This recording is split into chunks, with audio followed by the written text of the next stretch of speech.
Bonjour et bienvenue dans ce nouveau tutoriel sur Blender Coach. Dans ce tutoriel, je vais vous montrer comment faire vos screencasts directement dans Blender. Donc déjà, qu'est-ce que c'est qu'un screencast? Un screencast signifie en gros filmer son écran, c'est-à-dire on filme tout ce qui se passe à notre écran pour faire des explications. Moi, ce que je fais, c'est des explications du logiciel Blender. Simplement, Blender, comme il y a énormément de fonctions qui ont été ajoutées à ce logiciel, on peut faire les screencasts directement en interne du logiciel. Puisque moi, ici, pour effectuer ce screencast, j'utilise un logiciel externe qui s'appelle Debut, qui est un logiciel qui n'a rien à voir avec Blender, qui a été développé par une société qui s'appelle NCH Software. Mais bon, des fois, on aurait envie de vouloir faire les screencasts directement dans Blender, puisque comme ça, c'est Blender qui gère tout. Mais pour cela, il faut faire quelques petites modifications pour pas faire d'erreur.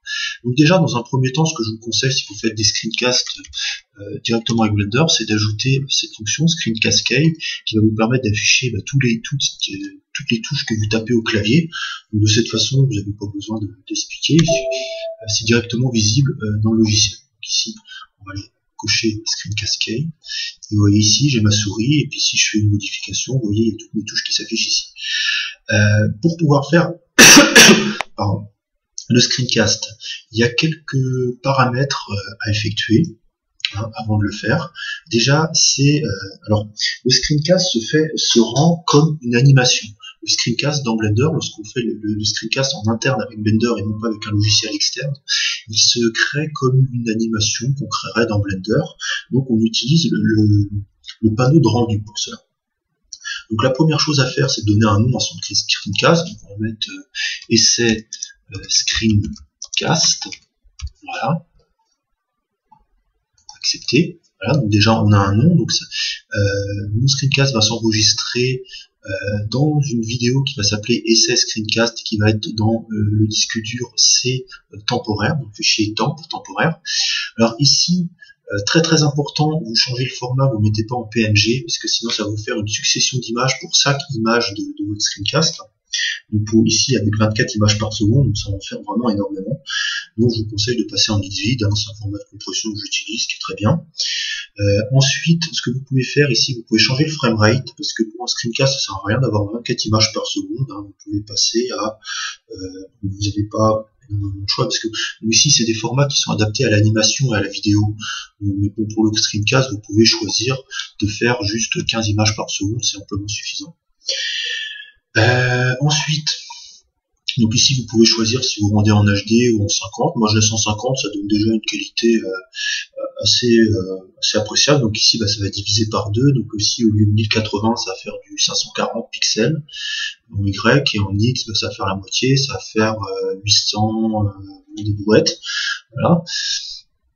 Donc ensuite voilà pour tout ce qui est les paramètres. Donc maintenant, ça va bien vous rendre une animation, mais il y a encore un paramètre à changer, c'est ici, là, parce que j'avais fait l'erreur une fois, j'avais enregistré un podcast assez long, et finalement, je me retrouvais avec une super vidéo.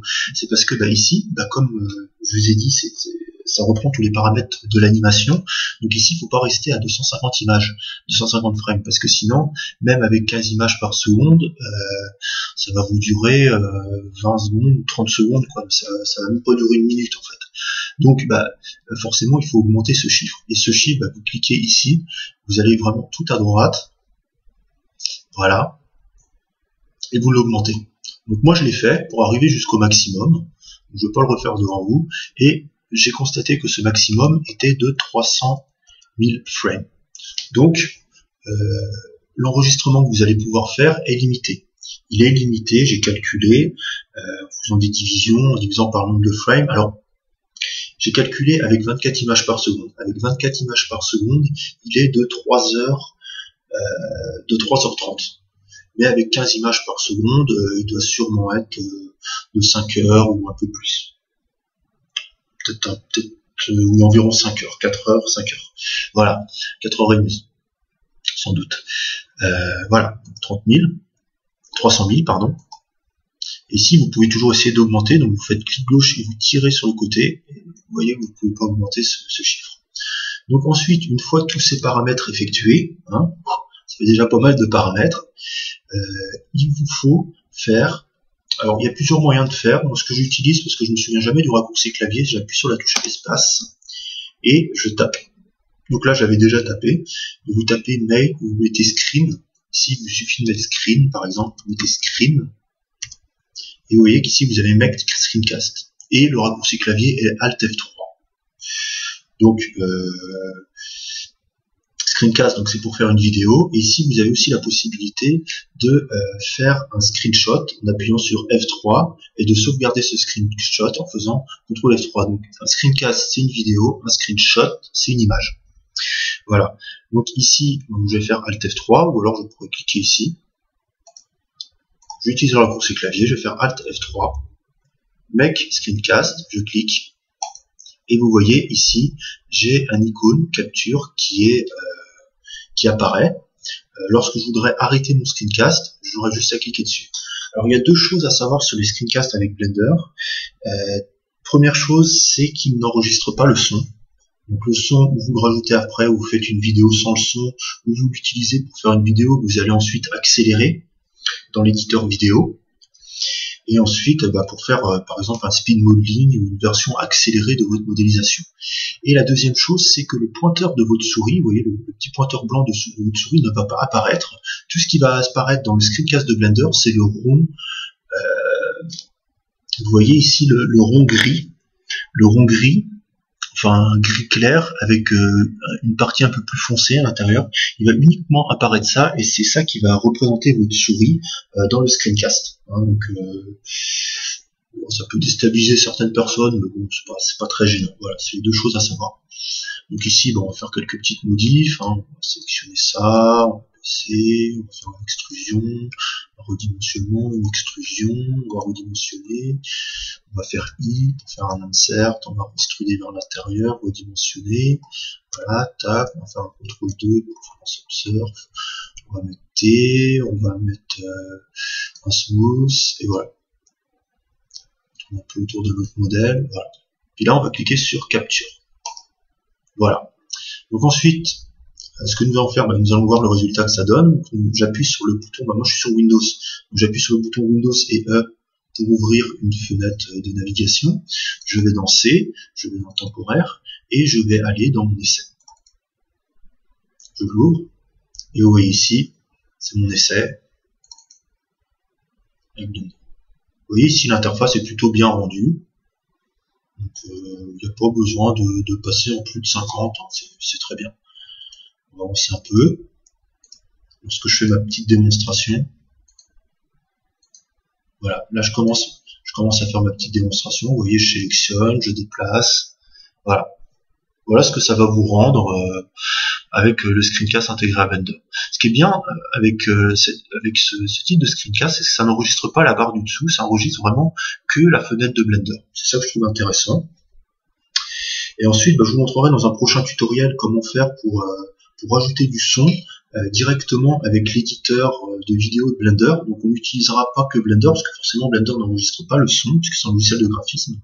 On utilisera un logiciel qui s'appelle Audacity pour enregistrer le son, ou alors vous pouvez utiliser un périphérique externe, comme moi j'ai un dictaphone, j'enregistre mon son directement avec un dictaphone, et ensuite j'incorpore le fichier directement dans l'éditeur vidéo de Blender. Donc ce qui est assez intéressant avec petite parenthèse, ce qui est assez intéressant avec l'éditeur de vidéo de Blender, c'est qu'il intègre quasiment tout type audio. Il y a certains logiciels qui n'acceptent pas les fichiers par exemple propriétaires, comme les WMA qui sont un format de fichier propriétaire de Windows, qui ne les acceptent pas, mais Blender l'accepte très bien et il accepte aussi énormément de types de formats vidéo. Donc voilà, petite parenthèse, pour montrer un peu la puissance du logiciel. Donc voilà, j'ai ma petite démonstration, je fais des redimensionnements, je fais ma subdivision, vous voyez ici j'ai tout ce qui s'affiche. Voilà. Voilà pour la visualisation. Donc vous voyez que ça donne quand même un résultat assez intéressant. Donc vous pouvez ensuite, comme je vous l'ai dit, aller dans le vidéo editing. Enfin, tiens, je vais vous le montrer tout de suite. Ça va être plutôt pas mal. Donc on va faire Add Movie. On va aller dans C, temporaire. On va reprendre notre essai. Voilà. Ici vous voyez qu'on a notre essai. Donc forcément la résolution est mauvaise, puisque là si on va voir dans les propriétés, Donc ici on clique ici, on va dans propriétés. Vous voyez que déjà ici c'était en 50 et en plus Blender dans l'éditeur vidéo reprend la vidéo et la remet en 50. Donc c'est comme si on avait une qualité de 25. C'est pour ça que qu'on voit à peine la grille et qu'on voit à peine ça.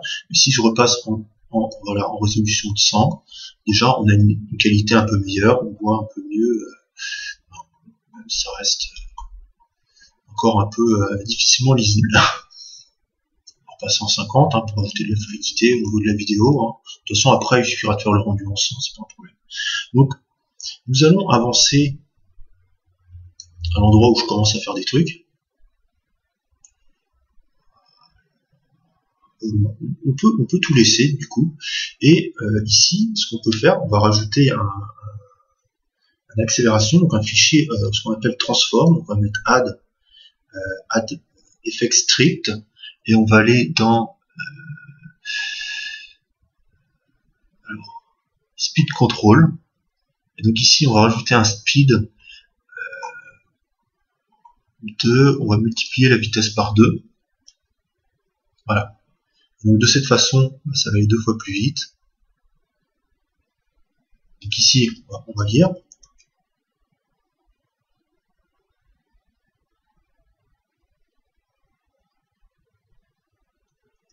Donc là, on a 15 images par seconde, on peut repasser à 24 au niveau du rendu.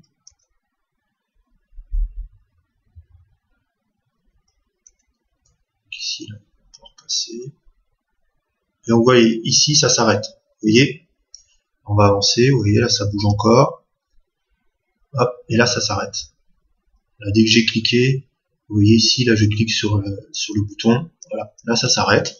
Et donc là, on peut arrêter l'animation. On peut l'arrêter à 391. Voilà.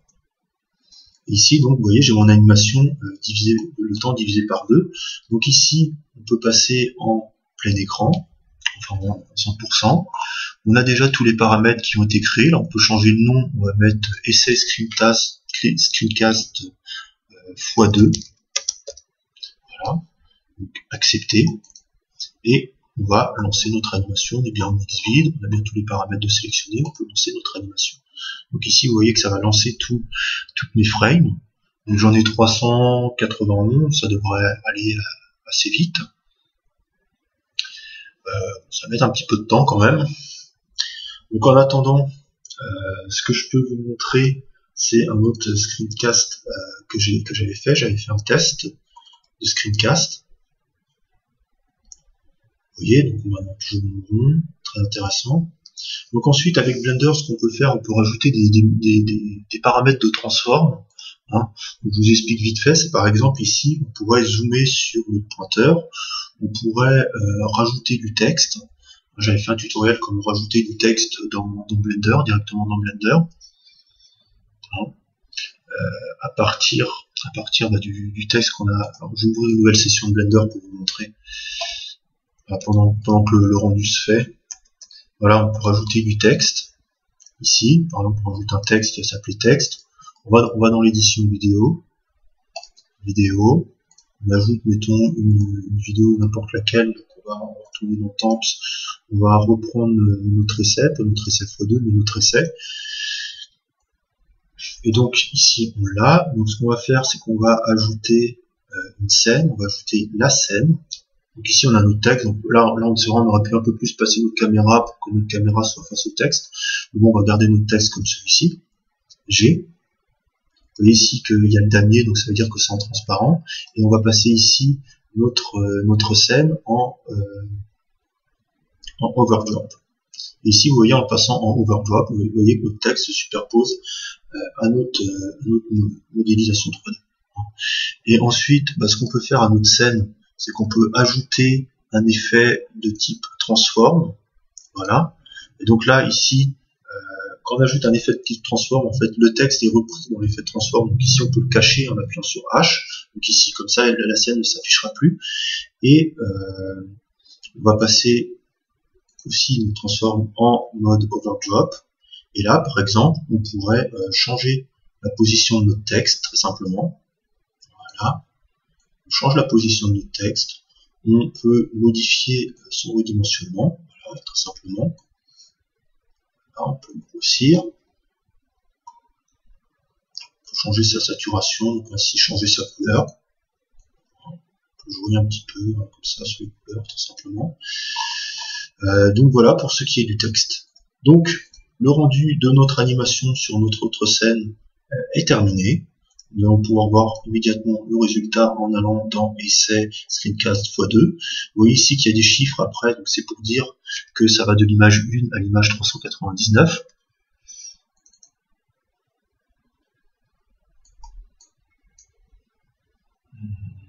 Apparemment il y a un problème de rendu, donc je vais essayer de l'ouvrir avec un autre fichier. Je vais essayer de l'ouvrir avec VLC, avec un autre logiciel. Donc, avec l'autre logiciel ça marche mieux. Donc là je ne bougeais pas énormément, mais surtout voilà, là on voit que ça s'est accéléré quand même. Voilà, vous voyez ça beaucoup plus vite. Donc voilà, vous pouvez combiner ces deux techniques. Vous pouvez combiner la technique d'accélérer la vidéo et la technique dont je vous ai parlé, pas ici mais ici, d'ajouter du texte. Donc ici vous pouvez faire une vidéo accélérée dans laquelle vous ajoutez du texte pour faire des explications. Et ce que vous pouvez faire également, qui peut être assez intéressant, c'est d'utiliser un logiciel comme Audacity. Voilà.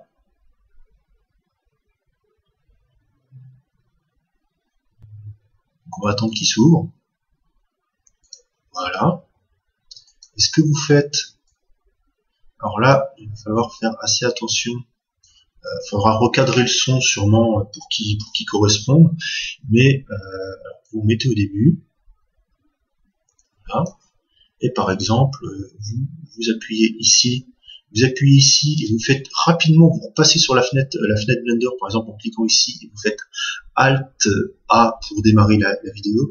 Donc vous faites hop, vous cliquez ici, vous faites Alt A, vous faites bonjour et bienvenue dans ce nouveau tutoriel Blender. Alors dans ce tutoriel, nous allons voir comment faire des captures d'écran directement à l'intérieur du logiciel Blender, sans utiliser de logiciel externe pour pouvoir le faire, de façon très simple. Voilà, donc ici vous pouvez couper, stopper ici. Ici là j'ai mon audio, logiciel externe pour pouvoir le faire de façon très simple. Voilà.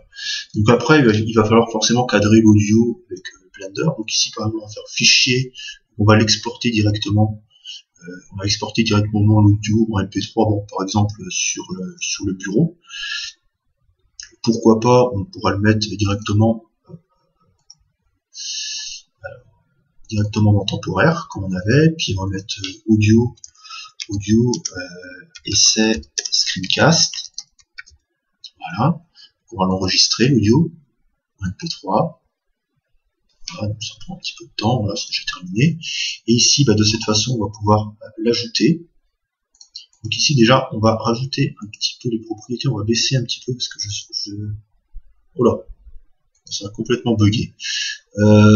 Ok. Donc, des fois, ça arrive avec Blender. Là, il a bugué sans explication, sans rien. Donc, c'est pas grave, on va repasser avec notre éditeur ici.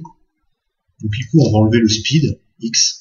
Voilà, il vous suffit. Ce qui est très bien avec les effets dans Blender, c'est qu'il vous suffit de le supprimer, l'effet. Ici, bien sûr, on va allonger un petit peu l'animation en changeant le paramètre de end ici. Voilà. Et il vous suffit de supprimer le modifieur pour qu'il soit complètement enlevé. Et donc, de cette façon, on repart avec la vidéo qu'on avait tout à l'heure. Ici, on va mettre add sound, et puis on va chercher l'audio qu'on a enregistré tout de suite. On va le déplacer ici. Voilà. Et ici, de cette façon-là, on va pouvoir lire. Donc ici, par contre, on va pas passer en 100, on va passer en 30 et quelques. Donc là, je suis avant l'animation, donc c'est normal, il n'y a rien qui s'affiche. On va grossir un peu. Et puis là, on va pouvoir lire. L'audio est plus petit que... C'est normal, puisque j'avais fait que le début de l'audio. Vous cliquez ici, vous faites Alt A, vous faites bonjour et bienvenue dans ce nouveau tutoriel Blender. Alors, hop, vous cliquez ici. Alors, vous voyez que là, j'ai un problème de son. Donc, pour régler ce problème de son, c'est ce que j'ai utilisé. Je sais plus ce que j'avais utilisé, je sais qu'il y a une méthode pour régler ce problème de son. Mais bon, c'est pas grave. Je vous ai déjà, si vous appliquez toutes les méthodes que je vous ai données, c'est déjà très bien. Donc, je vous remercie d'avoir regardé ce tutoriel. Donc, je rentrerai un peu plus en détail sur les screencasts, sur la façon de faire des personnages en 2D et sur l'architecture 3D dans les prochains tutos. C'est des sujets que j'ai envie de vous parler, que j'ai envie de partager avec vous dans les prochains tutos. J'espère que ce tutoriel vous aura plu. Donc, il était un petit peu long, mais bon, j'avais envie d'expliquer pas mal de choses. Là, je me suis dit, je suis bien parti, j'ai envie d'expliquer des choses. Donc, j'espère que ce tutoriel vous aura plu. N'hésitez pas à me dire ce que vous en avez pensé. Si vous l'avez regardé jusqu'au bout, c'est génial. Merci beaucoup. Et à très bientôt pour un prochain tutoriel.